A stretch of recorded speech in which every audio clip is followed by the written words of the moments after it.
Don't forget to subscribe and hit the bell icon for more easy and helpful educational videos.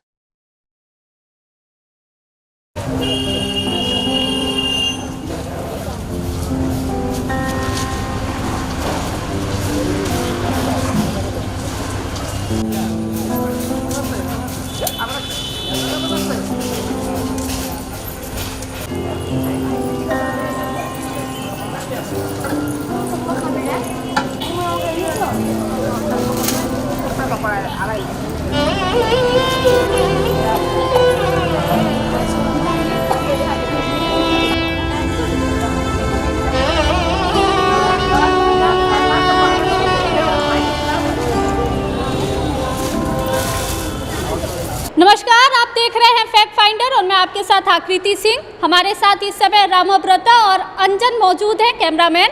उनके साथ हम आज coverage करेंगे एक नई कहानी के बारे में, जो कि है साईं बाबा मंदिर परिसर के बारे में, साईं बाबा मंदिर के बारे में।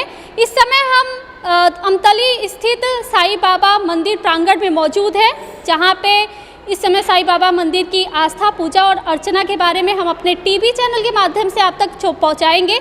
साथ ही यहाँ जो साईं बाबा का भव्य आयोजन, भव्य प्रसाद का आयोजन, साथ ही मंदिर प्रांगण जो निर्माण हुआ है उसके बारे में भी जानकारी देंगे और इसके इतिहास के बारे में भी जानकारी देंगे कि साईं बाबा की जीवनी के बारे में भी हम आप तक बताएंगे। साथ ही कुछ लोगों से यहाँ वार्ता करेंगे, उनके माध्यम से भी जानने की कोशिश करेंगे कि साईं बाबा को लेकर उनकी क्या विचारधाराएं हैं, उनकी क्या मनोकामनाएं हैं। साथ ही ये पूरे मंदिर प्रांगण के बारे में हम आपको जनता के माध्यम से जानेंगे और आप तक पहुँचाएँगे। और इस समय जो मंदिर प्रांगण में हम मौजूद हैं, वहाँ पे जब हम इस मंदिर प्रांगण में मौजूद हुए और यहाँ पे मौजूद होने के साथ साथ हम प्रवेश द्वार पे प्रवेश किए, वहाँ पे लिखा था सबका मालिक एक, अर्थात भगवान एक है। चाहे वो किसी भी धर्म, जाति, समुदाय से जुड़े हों, भगवान एक ही हैं। अर्थात वहाँ का लिखे हुए जो शब्द हैं उसका मतलब है कि सबका मालिक एक, मतलब भगवान एक है। हम किसी भी जाति से जुड़े हों, समुदाय से जुड़े हों, किसी भी संप्रदाय से जुड़े हों, लेकिन जो भगवान है, जो मालिक है, वो एक ही है। यही मुख्य संदेश था साईं बाबा का हम सब के लिए। आइए हम आपको साईं बाबा के जीवनी के बारे में थोड़ा सा बताते हैं। साईं बाबा कौन थे और उनका जन्म कहाँ हुआ था, यह प्रश्न ऐसा है जिसका जवाब किसी के पास नहीं है। साईं ने कभी इन बातों का जिक्र नहीं किया। उनके माता पिता कौन थे, इसकी भी कोई जानकारी उपलब्ध नहीं है। बस एक बार अपने एक भक्त के पूछने पर साईं ने कहा था कि उनका जन्म 28 सितंबर 1836 को हुआ था, इसलिए हर साल 28 सितंबर को साईं का जन्मोत्सव मनाया जाता है। साईं किस जाति के थे, किस धर्म के थे, इसको लेकर भी कई विवादें छिड़ी हुई हैं, तो उसके बारे में भी हम आपको थोड़ा सा जानकारी देंगे। अलग अलग धर्म, अलग अलग समुदाय और अलग अलग जाति के लोग अलग अलग दावा करते हैं कि कभी कोई कहता है साईं हिंदू थे, कभी कोई कहता है साईं मुस्लिम थे। तो हम उसके बारे में भी आपको थोड़ा सा संक्षिप्त में जानकारी देते हैं। साईं बाबा ने अपने जीवन का एक बड़ा हिस्सा एक पुरानी मस्जिद में बिताया, जिसे वो द्वारका माई कहा करते थे। सिर पर सफेद कपड़ा बांधे हुए फकीर के रूप में साईं शिरडी में घुमा करते थे। इनके इस रूप के कारण कुछ लोग इन्हें मुस्लिम मानते थे, जबकि द्वारिका के प्रति श्रद्धा और प्रेम के कारण कुछ लोग इन्हें हिंदू मानते थे। लेकिन साईं ने कबीर की तरह कभी भी अपने जाति को बंधन में नहीं बांधा।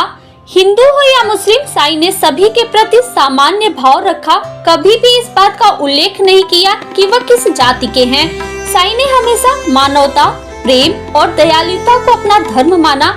जो भी इनके पास आता, उनके प्रति बिना भेदभाव उनके प्रति कृपा करते। साईं ने के इसी व्यवहार से उन्हें शिरडी का साईं बाबा और भक्तों का भगवान बना दिया। हालांकि साईं बाबा का साईं नाम कैसे पड़ा, इसकी भी एक रोचक कथा है। कहा जाता है कि सन 1854 में पहली बार साईं बाबा को शिरडी में दिखाई दिए थे। उस समय बाबा की उम्र लगभग 16 वर्ष थी। शिरडी के लोगों ने बाबा को पहली बार एक नीम के वृक्ष के नीचे समाधि में लीन देखा। कम उम्र में सर्दी, गर्मी, भूख प्यास का जिक्र का और चिंता किए बगैर बाल युग को कठिन तपस्या करते देखकर लोगों का बड़ा आश्चर्य हुआ। त्याग और वैराग्य की मूर्ति बने साईं ने धीरे धीरे गांव वालों का मन मोह लिया। कुछ समय शिरडी में रहकर साईं एक दिन किसी के कुछ कहे बिना अचानक वहां से चले गए। कुछ सालों बाद चांद पाटिल नामक एक व्यक्ति की बारात के साथ साईं फिर शिरडी पहुँचे। खंडोबा मंदिर के पुजारी ने साईं को देखते ही कहा, आओ साईं, इस स्वागत संशोधन के बाद से ही शिरडी का फकीर साईं बाबा कहलाने लगा। तो ये रहा साईं बाबा के जीवनी के बारे में हमने आपको जो बताया, और आगे भी और लोगों से वार्ता करेंगे और उनके माध्यम से भी हम जानेंगे कि शिरडी वाले जो साईं बाबा हैं उनकी जीवनी के बारे में, उनके इतिहास के बारे में और बहुत सारी बातें।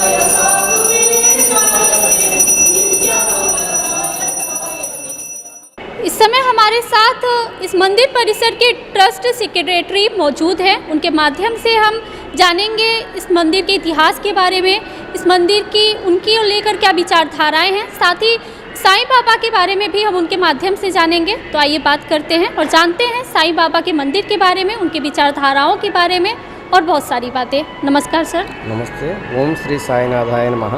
ओम श्री साई नाथाय नमः। बाबा का जो आपने बाबा का जो मंदिर में आए हैं, आके हम लोग का साथ ये बाबा को हम लोग जो अगरतला में जो स्थापित किया है बाबा को, तो पहले 2011 में बाबा का बारे में खूब कम लोग जानते थे अगरतला पे।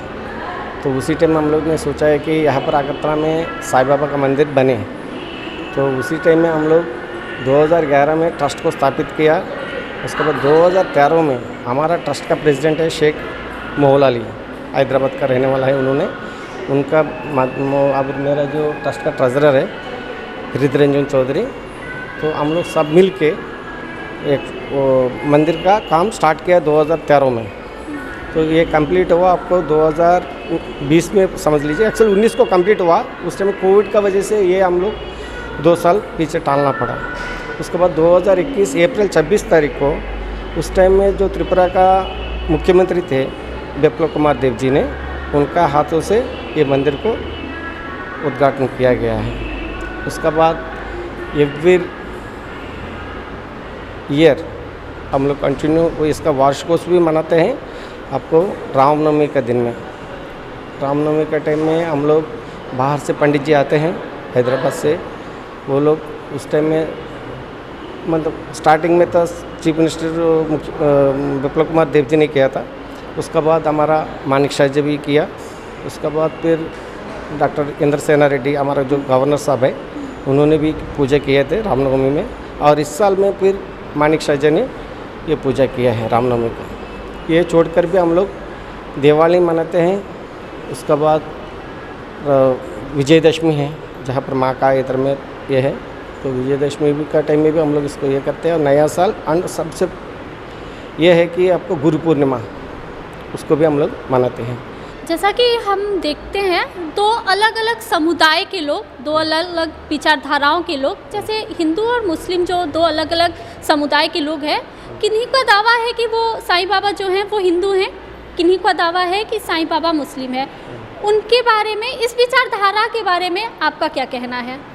देखिए, ये जो बात है, अगर साईं को दिल से जो मानते हैं, उस टाइम में ना बाबा कौन है वो पूछने का ज़रूरत नहीं है।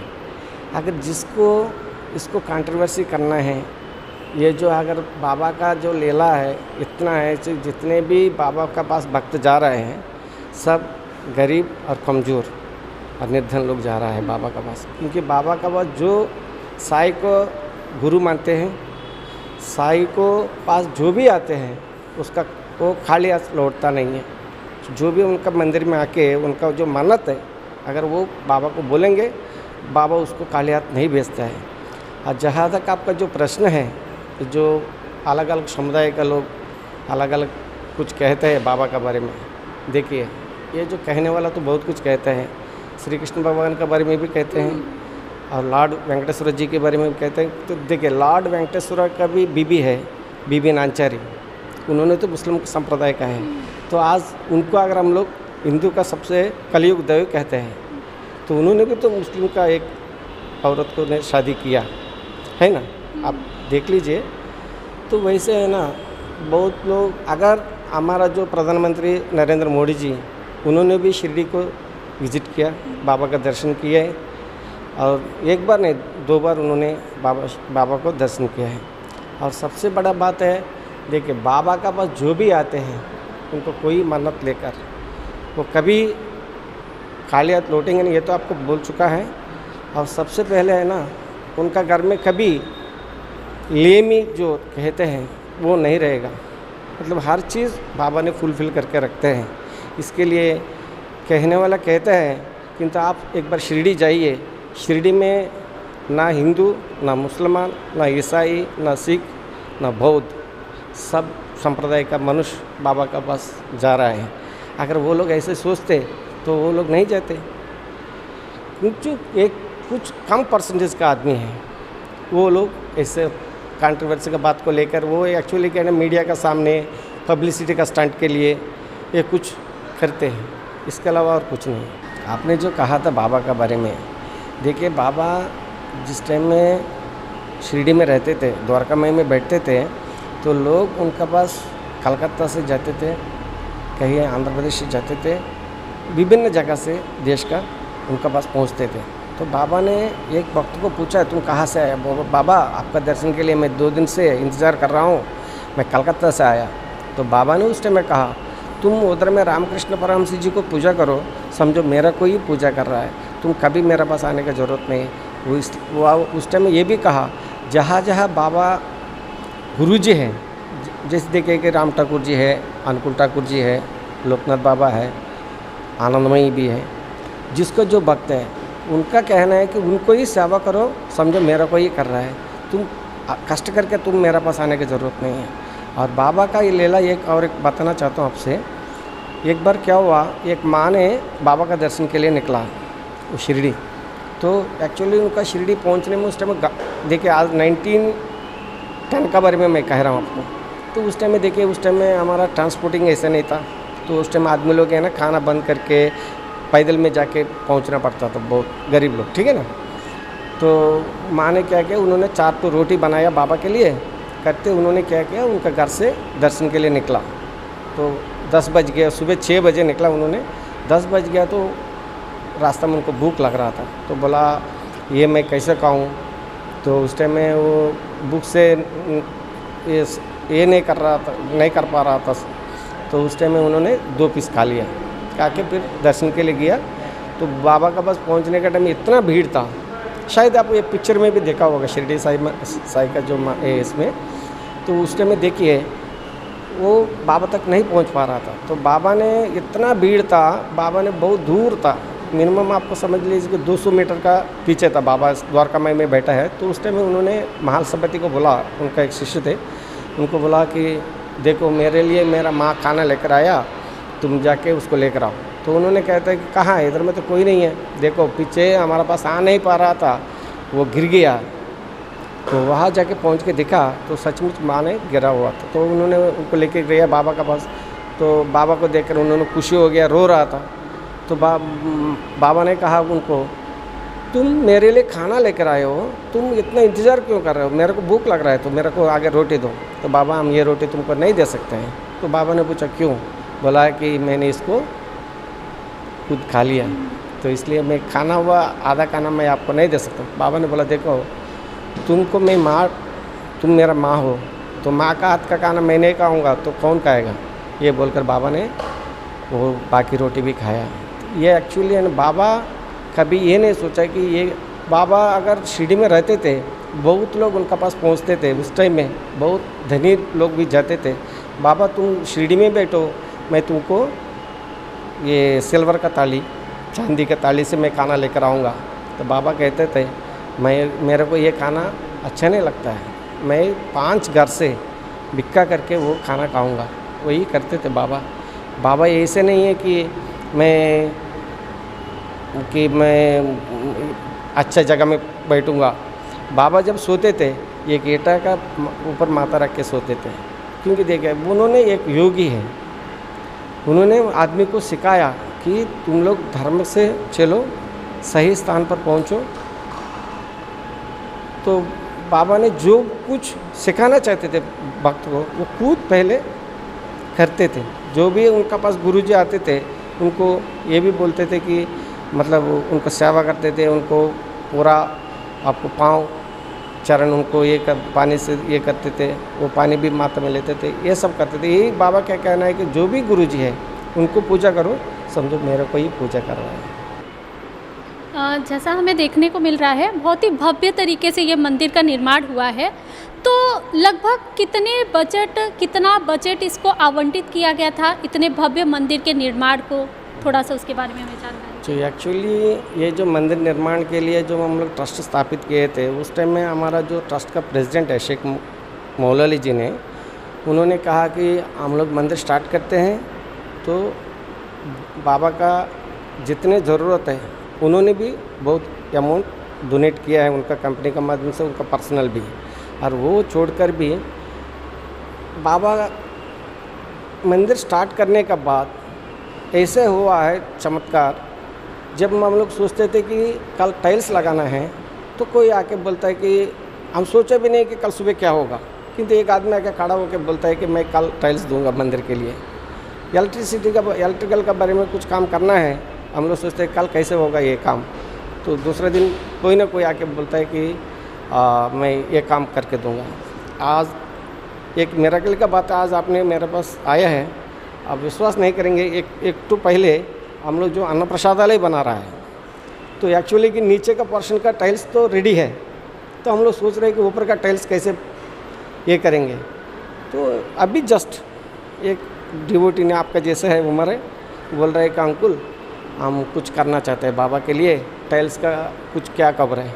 तो मैंने देखो बाबा लेला देखिए, तो मैंने कहा माँ इधर में 2400 CFT का कुछ टाइल्स का ज़रूरत है। बोला ठीक है, आप जब काम स्टार्ट करेंगे तो मेरे को बोलिए, मैं दे दूँगा। वैसे करके जो मेरा मंदिर है, हर चीज़ हर जगह पे, कभी हम लोग लेमी जो है ना, बाबा ने कहते हैं ना, तो मेरे पास आओ, मैं कभी तुमको लेमी मतलब जो नहीं है तुम्हारा पास, ऐसे नहीं होगा, हर चीज़ तुम्हारे पास भरा रहेगा। तो वैसे ये जो मंदिर इतना सुंदर भव्य मंदिर जो बनाया, जब हम लोग स्टार्टिंग यहाँ पर जो मंदिर बना रहा था, उस टाइम में ये पूरा जंगल था, किंतु आज देखिए ये जो एरिया है सबसे बड़ा, हमारे अगरतला सिटी में सबसे बड़ा सुंदर प्लेस है आज हमारा शिरडी साईं बाबा मंदिर का एरिया है। और आप देख सकते हैं कि सामने हमारा अन्न प्रसादालय भी हो रहा है। तो बाबा कहना है कि मेरे को अगर प्रसन्न करना चाहते हो तो निर्धन और कमज़ोर लोगों को खाना खिलाओ, समझो मेरे को खिला रहा है। तो यही उम्मीद को लेकर हम लोग उसको भी कंप्लीट कर रहे हैं। और आगामी दिन और हमारा त्रिपुरावासी, हमारा त्रिपुरा साईं बाबा का भक्त, सबका हाथों से हमारा ये काम भी कंप्लीट हो जाएगा। तो हमारा मंदिर, हम लोग भी चाहते हैं कि जैसे शिरडी में जो खाना खिला रहा है एवरीडे, अगर हम लोग भी धीरे धीरे जितने निर्धन और कमज़ोर और साईं बाबा का पास जो भक्त आते हैं, सबको अन्नदान करने के लिए हम लोग भी कोशिश कर रहे हैं। तो इसमें आपका भी सपोर्ट चाहिए, आपका मीडिया का सपोर्ट भी ज़रूरत है, क्योंकि आप लोग ये मैसेज को सबका पास पहुंचा सकता है ना। तो जैसे कि आप बहुत दिनों से, आपने बताया कि बहुत दिनों से साईं बाबा से जुड़े हुए हैं, तो कोई एक ऐसा चमत्कार जो आपके निजी जीवन में हुआ हो बाबा से जुड़ने के बाद, उसके बारे में हमें थोड़ी सी अगर जानकारी आप साझा कर सके तो ज़रूर साझा करें। नहीं, देखिए मैं आपको ये चमत्कार सिर्फ मेरा लाइफ में नहीं है, क्योंकि मैं एक्चुअली आंध्र प्रदेश का रहने वाला हूँ, मैं विजयवाड़ा का। आज मैं 1993 में त्रिपुरा में आया है। तो उसका बाद से ये मेरा लाइफ में जो उतार हुआ, मतलब चढ़ा हुआ, नीचे नहीं आया मैंने कभी, है ना। और मेरा नहीं, जो भी हमारा पास आते हैं, जो भी इधर भक्त आते हैं, तो सबका कहना है कि आप विश्वास नहीं करेंगे, सिर्फ एक एग्जांपल बताते हैं आपको। जब हमारा मंदिर स्टार्ट कर रहे थे, तो तो उस टाइम ज़मीन पूरा खाली थे, बाहर में एक फ्लेक्सी लगा हुआ था। एक दिन मैंने आके देखा कि उधर में एक अन्न प्रसाद दिया हुआ है फ्लेक्सी के सामने। मैंने मेरा जो स्टाफ है उनको पूछा है कि किसने दिया इधर में, फ्लेक्सी का सामने कौन प्रसाद दिया है? तो उन्होंने कहा कि एक औरत इधर पीछे मंदिर का थोड़ा बैक साइड में उनका घर है, बहुत गरीब आदमी है, तो उन्होंने दिया है। तो मैंने बोला बुलाओ उसको, तो उन्होंने बुलाया। बुलाने के बाद मैंने उनको पूछा माँ क्या हुआ, क्यों इधर में खाना दिया? बोला आप विश्वास नहीं करेंगे, मेरा हस्बैंड को पेट में दर्द था, तो मैंने आप लोग का जो वूदी है मैं उनको 2 दिन लगाया, अभी मेरा हस्बैंड बहुत ठीक हो गया। तो मैं तो बाबा के लिए तो कुछ नहीं दे सकता हूँ, तो 1 दिन का खाना तो मैं दे सकता हूँ, ये बोलकर उन्होंने खाना दिया बाबा को। तो देखिए ये मेरा नहीं, ऐसा सबका, हर घर में हर आदमी को अगर सच्चा दिल से जो भी मांगिए बाबा से 100 से 100% श्योर आपको रिटर्न मिलेगा ही मिलेगा, ये मेरा विश्वास है। अगर जिसने विश्वास नहीं करेंगे वो मैं कुछ नहीं कह सकते, है ना। ये तो बाबा ने कहते, इसलिए श्रद्धा और सबूरी मेरा ऊपर ये रखिए, मैं आपका हमेशा आपका साथ रहूँगा। आप जहाँ भी रहेंगे सिर्फ मेरे को पुकारो, मैं पहुँच जाऊँगा तुम्हारा पास, वो कहीं भी हो, तुम्हारा शरीर का भी हो, तुम्हारा जॉब का बारे में हो, तुम्हारा लाइफ में कोई भी अचीवमेंट का बारे में हो, मेरे से एक बार मांग के देखना, मैं करता हूँ नहीं, इसे किया भी है। सिर्फ मेरे लाइफ में नहीं, इसे इधर में किसी से भी आप पूछ सकते हैं, जैसे इनसे पूछ सकते हैं, उनसे पूछ सकते हैं, जो भी हमारा पास डिवोटीज आते हैं सबसे आप एक बार खबर लीजिए। देखिए आज शिरडी साईं बाबा ने अगरतला त्रिपुरा में जब हम लोग मंदिर कर रहे थे तो बहुत लोग बोलते थे कि यहाँ पर शिरडी बाबा को कोई नहीं जानता है, तो आप कैसे कर रहा है इधर में? तो आज आप लोग खुद इसको महसूस किया, डिवोटीज जो आया है, तो देखिए आज ये परिस्थिति है। स्टार्ट करके 4 साल भी कंप्लीट नहीं हुआ, तो आगामी 10 साल के बाद जैसा हमारा अन्न प्रसादालय भी स्टार्ट करेंगे, तो जब उस टाइम में जो बाहर से भी डिवोटीज आएंगे उनको, वो लोग भी सोचेंगे कि मेरे को प्रसाद मिलेंगे और बढ़ेंगे, तो उनको भी, उनका लाइफ में भी चेंजेस आएगा। तो उसके बाद क्या कहता है कि उनका माध्यम से और बहुत लोग आएंगे बाबा का पास। आप लोग भी खुद आज हमारा मंदिर में आया है और आपका पर्सनल में, पर्सनल लाइफ में कोई भी कुछ है, एक बार बाबा से मांग के देख लीजिए। अगर नहीं हुआ तो मेरे को फ़ोन में बोलिए। अगर सच्चा दिल से एक बात मांग कर देखिए बाबा से, 100% होगा आपको। सर जैसे हमने अभी आपसे वार्ता किया और आपने हमें बताया कि इस मंदिर के निर्माण में ट्रस्ट का सहयोग है, यहाँ के जो श्रद्धालु लोग हैं उनका भी सहयोग है। साथ ही हम आपके माध्यम से ये भी जानना चाहते हैं, जो यहाँ की सरकार है, जैसा आपने बताया कि कई मंत्री आते हैं, मंत्रिमंडल के मंत्री आते हैं और मुख्यमंत्री जी भी यहाँ पे आके पूजा अर्चना करके गए हैं, तो क्या उनके तरफ से कोई सहयोग मिला इस मंदिर निर्माण को लेकर? एक्चुअली देखिए हमारा मंदिर, यही तो मैं कह रहा हूँ कि साईं बाबा के बारे में, तो जो बाबा के बारे में नहीं जानते हैं, आप जितने भी काम गवर्नमेंट, जो देखिए हमारा जो सोलर लाइट्स है, डॉक्टर हमारा जो अभी पावर मिनिस्टर है रतनलाल नाथ जी, उन्होंने डोनेट किया है। हमारा जो एमपी मैडम है प्रतिभा भौमिक, उन्होंने हमारा अन्न प्रसादालय के लिए भी 9 लाख रुपये सैंक्शन किया है। और जो प्राणजीत सिंह जी ने, जो फाइनेंस मिनिस्टर है, उन्होंने भी हमारा जो गार्डन और मंदिर में बहुत कुछ काम में उन्होंने सहायता किया है। तो हमारा सीएम साहब, म्यूनसिपैलिटी से मेयर साहब, सब लोग हम लोग को, मतलब ये हो गया पॉलिटिशियंस, ये छोड़कर जो IAS है, IPS है, वो लोग भी हमको बहुत हेल्प किया है। देखिए नहीं तो हम लोग इतना बड़ा दिव्य मंदिर, भव्य मंदिर जो है, ऐसे 1-2 हाथ से नहीं होता है, ये सब मिल के इसको ये बनाया। देखिए अभी जब ये लोग हैं ना, यहाँ पर आपको विश्वास नहीं करेंगे, चीफ जस्टिस भी आते हैं, चीफ सेक्रेटरी साहब भी आते हैं, जो भी है बाहर से भी, जो अगर नीति आयोग का भी कुछ लोग आए हैं इधर पर, एक बार मीटिंग हुआ था तो उस टाइम में सब आदमी आके बाबा को इधर दर्शन करके गया है। तो उनका कहना है कि वो लोग कुछ मतलब आके ही पूछता है कि बाबा का मंदिर इधर है कि नहीं। तो उसके बाद नेट में अगर आप सर्च कीजिए तो आपको यहाँ पर आपको डेस्टिनेशन आपको बता देगा गूगल ने। बहुत बहुत धन्यवाद सर आपका। अभी जैसा कि आपने देखा, यहाँ मंदिर जो है, ये इस मंदिर के सेक्रेटरी से हमारी बात हुई, उनसे वार्ता के माध्यम से हम जाने इस मंदिर के बारे में, थोड़ा सा इतिहास के बारे में इसके, और इस मंदिर के निर्माण को लेकर क्या क्या कार्य योजनाएं हैं, साथ ही आगामी काल में ये क्या क्या योजनाएं शुरू करना चाहते हैं, उनके माध्यम से हमें इसके बारे में भी जानकारी मिली। बाकी और जानकारियों के लिए और लोगों से वार्ता करेंगे और उनके माध्यम से जानेंगे इस मंदिर परिसर के बारे में।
बाबा ने उधर से जो है ना थोड़ा सा उसको विभूति कहते हैं।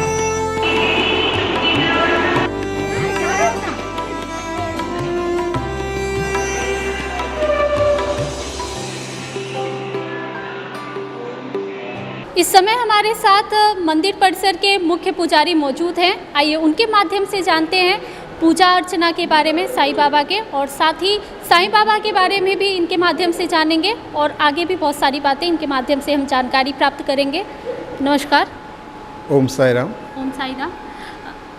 जैसा कि हम देख रहे हैं आप मुख्य पुजारी हैं इस मंदिर प्रांगण के, और साथ ही अभी हमने देखा कि साईं बाबा कुछ देर पहले कोई और वस्त्र धारण किए थे और अभी हम उन्हें सफ़ेद वस्त्र में देख रहे हैं। तो ये जो वस्त्र का बदलाव है ये मुख्यतः दिन में कितनी बार होता है, सुबह से लेकर शाम तक, और हर अलग अलग वस्त्र बदलाव में क्या विचारधारा है, उसके पीछे की क्या कहानी है, उसके बारे में आप थोड़ी हमकी जानकारी साझा करें। बात यह है कि सुबह 5 पुण्य को बाबा का काकड़ आरती होते हैं। जैसे कि हम लोग सुबह नींद से उठते नहा धोआ के बाबा भी वैसे सोते हैं रात को, फिर सुबह उठाते हैं, उसका काकड़ आरती बोलते हैं। तो हम लोग बाबा जब सुबह 5 पुण्य को उठते हैं, उठने के बाद बाबा को फिर नहाला धोना जाता है। उसके बाद बाबा को कपड़ा पहनाया जाता है, जैसे कि हम लोग पहनते हैं वैसे ही बाबा का कपड़ा पहनते हैं। फिर बाबा का सुबह का भोग होता है, जैसे हम लोग नाश्ता करते हैं बाबा का भी सुबह का नाश्ता हो जाता है। उसके बाद दोपहर को 12 बजे बाबा का मध्य आरती होते हैं, जैसे हम लोग दोपहर को भोजन लेते हैं, से बाबा को भी सेम है, बाबा के भी वो भोजन दिया जाता है, वो मध्य आरती बोलते हैं। उसके बाद 1 बजे बाबा का रेस्ट का टाइम है, वो 1 बजे से लेकर शाम 4 बजे तक बाबा सोता है, तो बाबा रेस्ट होता है। उसके बाद फिर शाम को 4 बजे फिर ओपनिंग हो जाता है गेट। उसके बाद बाबा का वो नहला धोना है, फिर बाबा का पूछना है, फिर बाबा का 5:30 बजे फिर भोग लगाया जाता है, वो संध्या आरती या धूप आरती कहते हैं। तो उसके बाद क्या होता है, रात शाम को 7 बजे बाबा को अब सोने का बात है तो नाइट ड्रेस पहनना है। तो दोपहर को दिन भर जो ड्रेस पहना है उसके बाद बाबा का थकान आ जाता है, तो वो ड्रेस चेंज करके अब फ्रेश होकर फिर नाइट ड्रेस पहना है। अभी नाइट ड्रेस में बाबा को रात को 8 बजे बाबा का निद्रा आरती होगा, फिर बाबा सोएगा, इसलिए बाबा का ड्रेस चेंज किया जाता है 7 बजे। बाबा का नाइट ड्रेस है वो सोने के लिए अच्छा है।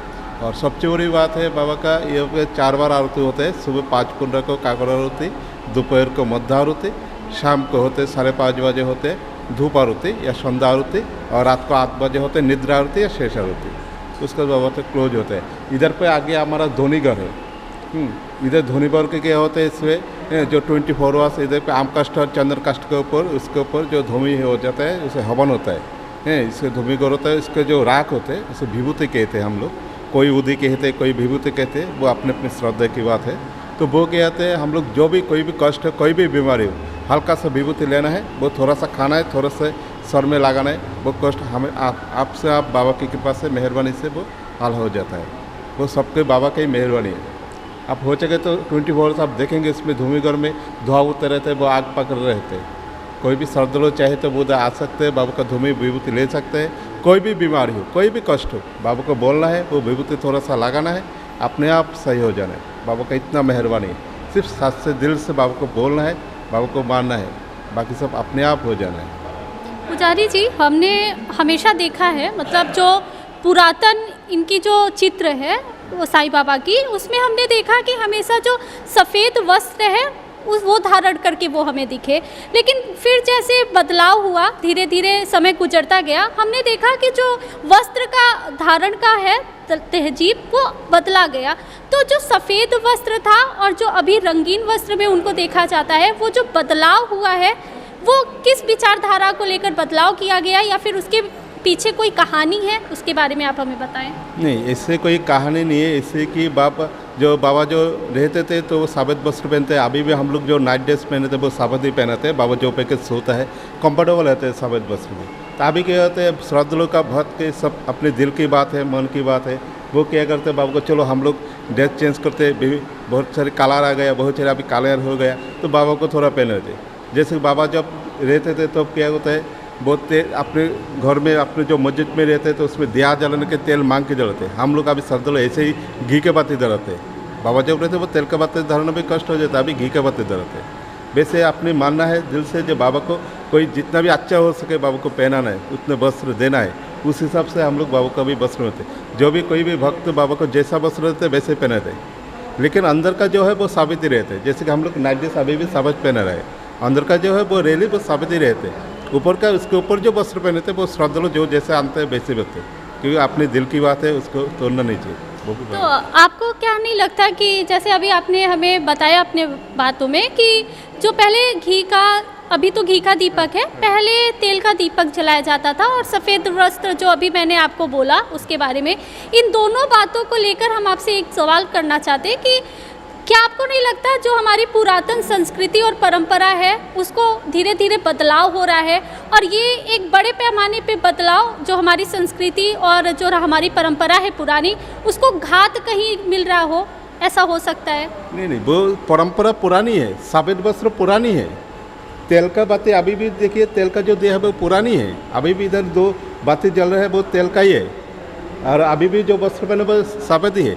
लेकिन जो श्रद्धालु के जो मन से श्रद्धा से बाबा को चढ़ाता है, वेट करता है, तो उससे भी चढ़ाना चाहिए। उसके दिल की बात भी देखनी चाहिए कि उसके दिल के भी वो बाबा ही बोलते हैं, और किसके इंसान के ऊपर बाबा ही विराजमान है। तो उसके दिल के ख्वाहिश रखते हुए, उसके मन के जो इच्छा है वो रखते हुए तो हम लोग वो रंगीन चला देते हैं, घी के दिया चलाते। ओरिजिनली जो पुरानी संस्कृति वही चल रही है, अभी भी साबित वस्त्र ही चल रहे हैं। अंदर जो होता है वो साबित होता है, ऊपर को जो देता है वो चढ़ा देते हैं, बाद में वो निकल के नाइट ड्रेस वो साबित ही कर देते हैं। और तेल के दिया अभी भी चल रहा है। जो संस्कृति नहीं मिटना चाहिए, संस्कृति वैसे ही परंपरा वही चल रहा है।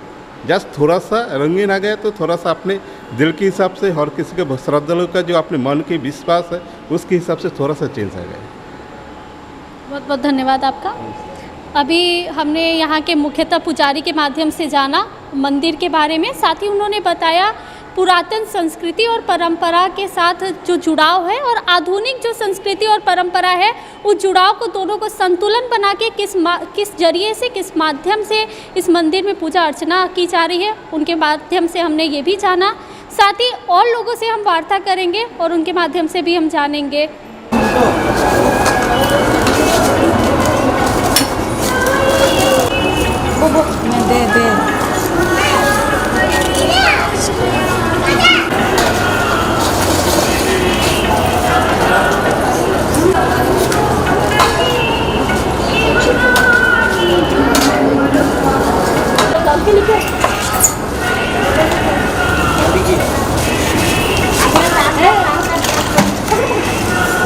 इस समय हमारे साथ मौजूद हैं इस मंदिर परिसर में आए एक श्रद्धालु से। आइए उनसे वार्ता करते हैं और उनके माध्यम से जानते हैं इस मंदिर को लेकर उनकी क्या विचारधाराएं हैं। नमस्कार मैम। नमस्कार। ओम साई राम। ओम साई राम। आपका नाम? सत्या। आप इस मंदिर परिसर से कब से जुड़े हैं? 4 साल हुआ है। तो 4 साल से 4 सालों में और 4 साल के पहले क्या क्या बदलाव, उन दोनों 4 सालों के अंदर और पहले में क्या क्या बदलाव देखने को मिला, थोड़ा उसके बारे में हमें जानकारी दें। देखिए, बाबा से मैं बहुत पहले से जुड़ा हूँ, लेकिन यहाँ अगरतला में 4 साल हुआ आया है। ये 4 साल में मुझे बहुत बदलाव मिला, मेरा बच्चा का एक लाइफ मिला। बस ये सब बाबा का कृपा से बस अपने पर इस समय हमारे साथ और भी श्रद्धालु लोग मौजूद हैं, उनके माध्यम से हम जानते हैं उनकी क्या विचारधाराएं हैं। तो आप बताइए, आप इस मंदिर परिसर से कब से आ रहे हो? 7-8 साल से। तो आपके जीवन में क्या क्या बदलाव देखने को मिला 7 साल पहले और 7 साल बाद में जब इस मंदिर परिसर से आप जुड़े? तो बहुत कुछ हुआ बाबा। जब कोई काम नहीं होता है तब बाबा को मन से बुलाने से वो काम पूरा हो जाता है, बस यही। और ये मंदिर जो है विशेषकर हमको देखने को मिला कि अगरतला जो मुख्यतः है सबसे बड़ा ये साईं बाबा मंदिर है और शायद माना जा रहा है कि इकलौता भी साईं बाबा मंदिर यही है। तो इसके बारे में आप बताइए कि कब से ये मतलब निर्माण हुआ, इसके निर्माण में और अभी तक क्या क्या योजनाएं थी, और जो गुरुवार का चीज़ है, जो गुरुवार का मध्य रखा जाता है कि उस दिन जो प्रसाद वितरण किया जाता है उसका भी आयोजन होता है और गुरुवार साईं बाबा का मुख्यतः दिन माना जाता है। तो उस दिन इस मंदिर परिसर से क्या क्या योजनाएं होती हैं वो उसके बारे में जानकारी। तो बाबा का पालकी परिक्रमा होता है और दूल्हा जो है उसको भी परिक्रमा करते हैं।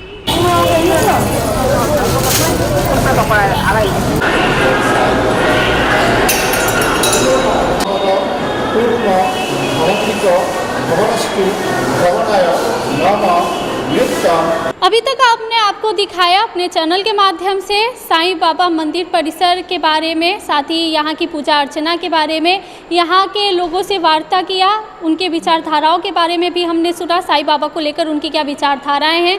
साथ ही यहाँ के मुख्यतः पुजारी जी से भी वार्ता किया, साथ ही यहाँ के सेक्रेटरी से भी, इस मंदिर के सेक्रेटरी से भी बात किया, उनके माध्यम से भी जाना साईं बाबा की विचारधाराओं को, उनके बारे में। साथ ही उन्होंने इस मंदिर परिसर में क्या क्या कार्य योजनाएं हैं अपने माध्यम से उसकी भी जानकारी दी। साथ ही यहाँ पे हमें ये भी देखने को मिला कि किस तरीके से लोग एकत्रित होते हैं, सद्भाव, प्रेम, धैर्य, शांति अपने जीवन में लाने के लिए। साथ ही बहुत सारी चीज़ें हम आपको अपने चैनल के माध्यम से दिखाए, इस मंदिर परिसर के बारे में, साईं बाबा के बारे में, और हम थोड़ा सा आपको जानकारी भी दी है कि किस तरीके से साईं बाबा का पुनर्वास, जन्म और ये सारी बातें भी हम आपको बताएं। तो अभी के संप्रचार में बस इतना ही। बाकी संप्रचारों के लिए देखते रहे फैक्ट फाइंडर। मैं आकृति सिंह, कैमरामैन अंजन के साथ अगरतला।